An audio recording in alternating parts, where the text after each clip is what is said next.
Hey folks, so one thing I want to talk about is I am a tackle hoarder, and I will have to admit that. That means I have a lot of tackle, and I want to invite you into my tackle room. What I want to do is really focus on some of the pieces of equipment I use because I do think it can make a difference when you're out in the water.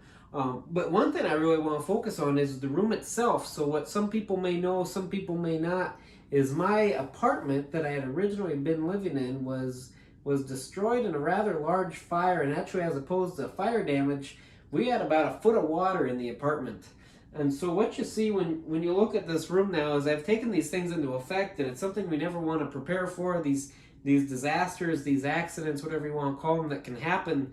But when they do, you want to try to save as much of your stuff as possible. So you'll see all of my tackle, it's in these plastic containers. As I said, we didn't have any fire damage, but we had about a foot of water, so even if the water did get to about this height, hopefully still the equipment in there might be okay. The rods you'll see they'll all have these rod sleeves on them. These are a great way to keep your rods safe, whether you're storing them, whether you're transporting them. Just it's good overall. And if something were to happen, that this rod rack were to tip over or anything like that, all of these rods are safe. So again, not something we ever want to think about is fire and theft and burglary and floods, anything like that. But it's something that you need to consider. And as you can see now, I've learned my lesson, and it's something I've considered when I've set up my tackle room. So good fishing.